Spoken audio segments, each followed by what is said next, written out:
Let's go for your calisthenics goals. It's January 2023, so it's a great time to start planning the year ahead and make sure that you achieve your realistic goals. So step one, let's go through the dreams. What are the big goals? Let's just brainstorm these. Doesn't matter what they are, doesn't matter how far away they are, but just jot those down on a bit of paper. So for an example, I've put one arm handstand, full planche, dead press, iron cross, stool to press, Van Damme splits. But obviously you could put anything down here. Don't worry about how achievable it is. Now, once you've got this list, we need to then change it to realistic goals. What's realistic goals we can get in 6 to 12 months based on these? So with the one arm handstand, say you can't do a freestanding handstand yet, it's unrealistic to think that you can get a one arm handstand. So I might put there freestanding handstand, and let's say 30 to 60 seconds. If obviously you've already got a very strong freestanding handstand, then a one arm handstand could be on the cards this year. With the full planche, you might have a tuck planche, so a realistic goal would be a straddle planche. If you don't have a handstand push-up yet, dead press is probably unrealistic, but you'll probably get a floor handstand push-up as long as you have a freestanding hold.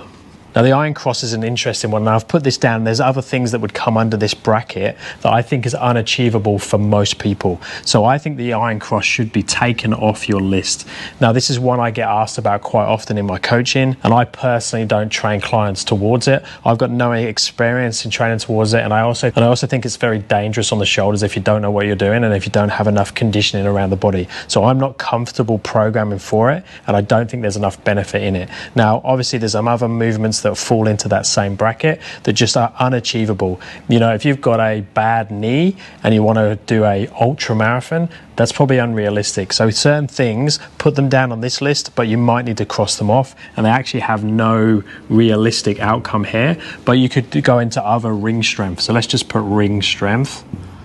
Now, stool to press, let's say you've got a press handstand already, so stool to press could be achievable. So let's move that one over.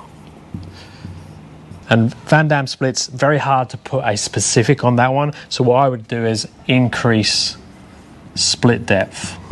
Now, if you've watched a few of my videos, you know I love these progression lines for skills. So I think that's the next stage, is once you've got your skill list, the things you want to achieve, you want to become an expert at the line of progression towards the skill that you're aiming for.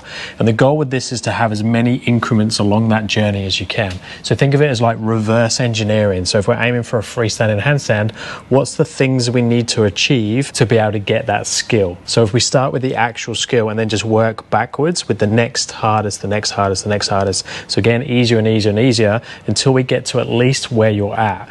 But before you do that, I would recommend that you go all the way back as far as you can and fill all these gaps and become an expert, especially if you're a coach.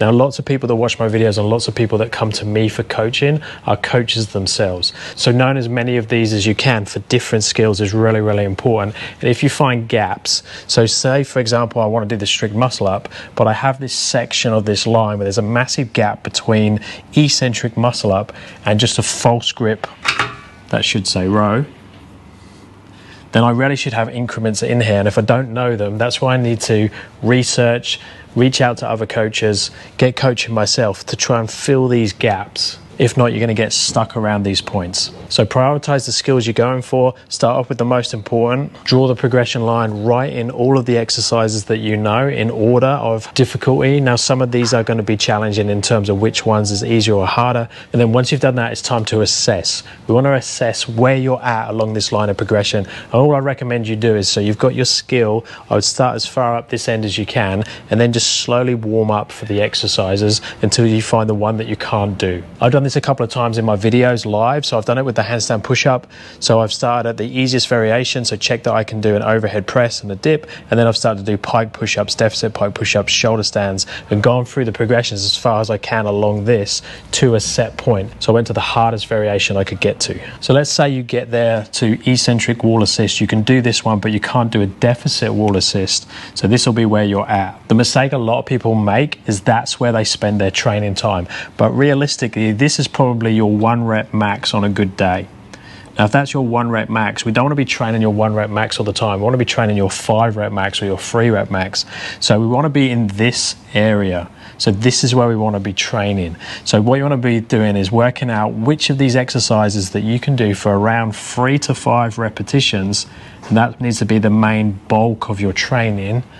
to slowly get stronger, and then retest these as you go. And this is just going to slowly move down the line to reach your goal. Now, probably the most common way of training calisthenics type movements at the moment is to have a balance component. And this is how I program for most people. I'll have a balance. So that could be this top one. So there's your balance component. So there we're going to be working, say you're at this level, then we're going to be working there. We're going to spend most of the time in this area here, a little bit of time near that 1 rep max. So that's the balance component. Then I would normally do a bent arm session. So bent arm strength, which could be strength muscle up, it could be handstand push up, it could be a little bit of both, depending on the individual. So I'd do some bent arm, and then I would do a SAS, so a straight arm session, which could be your press handstand. But obviously the detail is going to be very specific to you. Now, if you find you're totally confused by this, you have lots of gaps like this throughout the movement, and you really don't know even how to assess yourself relevant to your goals, then I'd recommend you reach out and get some coaching. And if you're going to do that, make sure the coach has the skill set or has experience in teaching people to do the skill, and ideally see someone in person. It's the best way to be coached. But if there's no one close to you, reach out to someone online. I offer online coaching. Check out my website, www.paultwyman.com.au, or reach out to someone else who has the skill set and can help you along your journey. Let me know in the comments what goals you're working towards this year, and let me know if you have any questions, and I'll speak to you next time. Thanks, guys.